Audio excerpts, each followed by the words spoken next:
It's kind of scary. You don't know where you stand, don't know what's going to happen. So if we trust something, it reduces that feeling.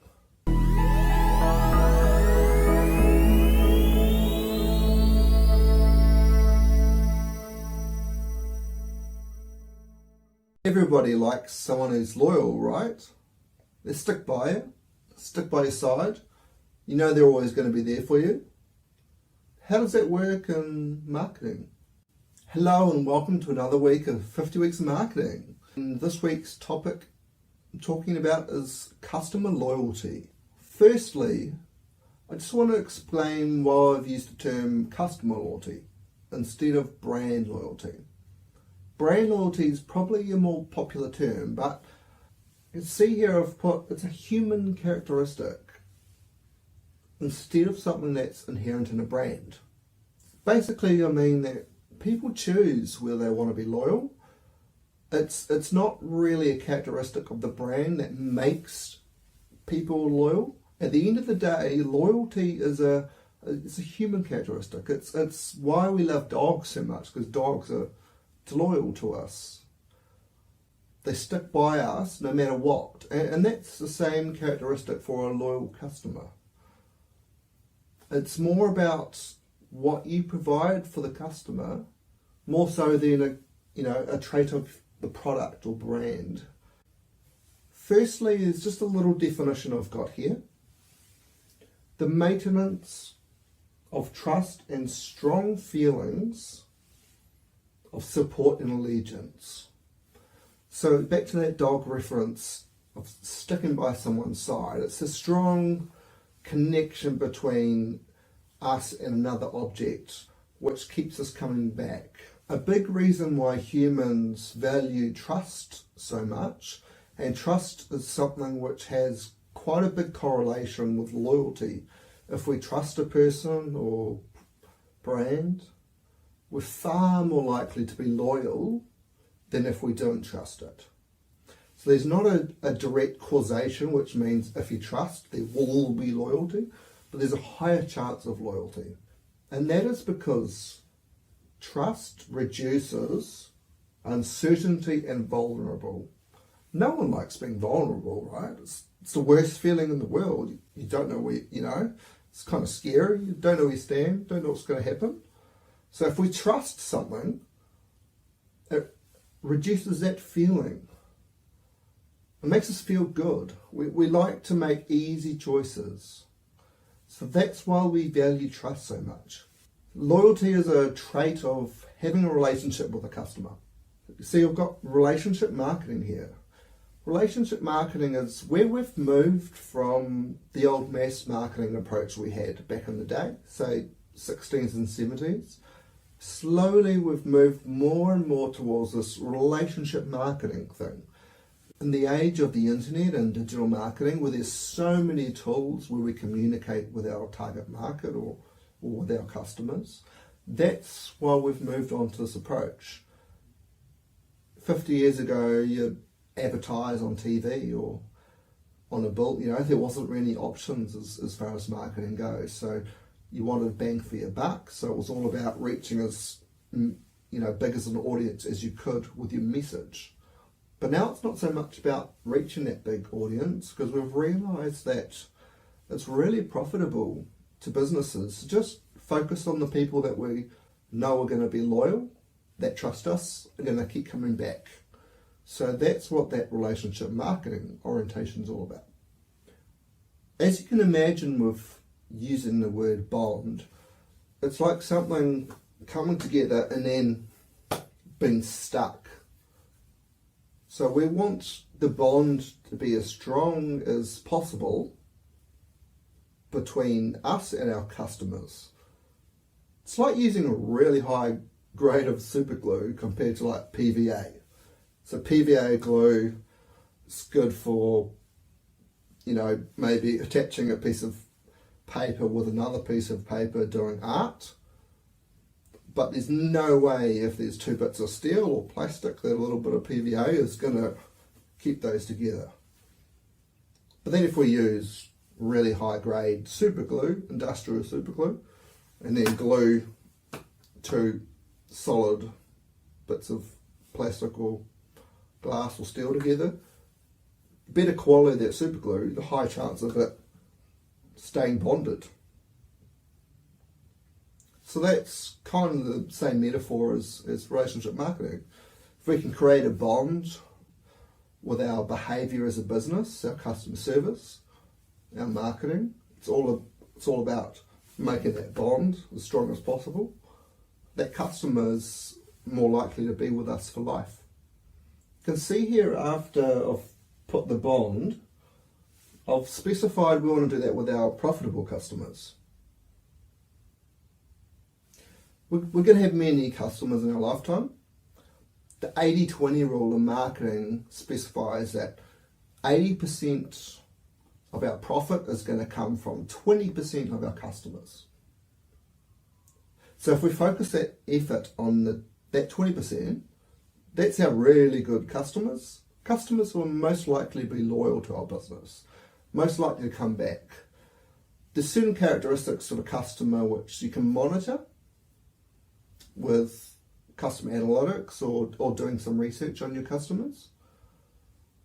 If we can work out which customers are going to be most profitable to our business and then focus our efforts on retention of those people, which is the next point, retention rather than acquisition.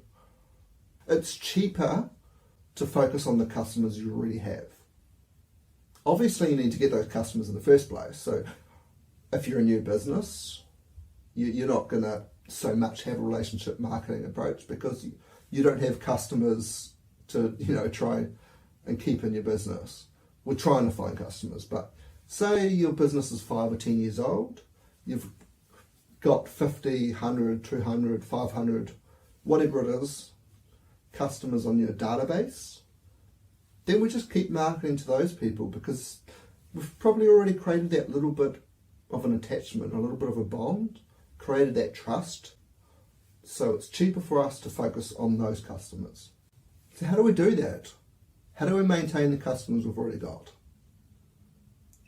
The first strategy I've put here is benchmarking. So benchmarking means setting a standard and then trying to keep that standard.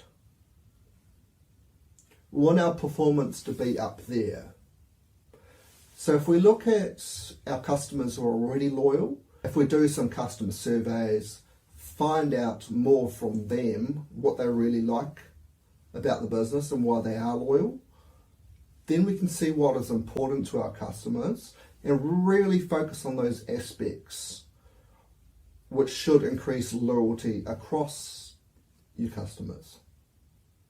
So that benchmarking is keeping a high standard of service quality. Service quality can be the difference maker. You think there's 10, 20 brands, well there's going to be way more, but for a small sample, say there's 10 brands who do exactly the same thing as you do. They've got a similar price. What is the difference maker? It's going to be the customer service, right? If all else is relative, but they get really good customer service from one company and really bad customer service from another company, they're going to go back and purchase from the company who had the better customer service, right? Satisfaction enhances customer loyalty. And that is the next point. Customer satisfaction. And really the only way to find out if customers are satisfied is to ask them. So sending out a customer survey, as soon as possible after the consumption happened, to find out what they thought. Because the only way to improve our service quality is by finding out if it's lacking and what we can improve on. So, talk to your customers and find out what they like and what they don't like. Keeping our customers satisfied is going to go a long way towards retaining those customers, keeping them loyal. CRM, customer relationship management. It's become really important over the last 20, 30 years, again in the digital age, to utilise the tools that we have to keep tabs on our customers and keep talking to our customers.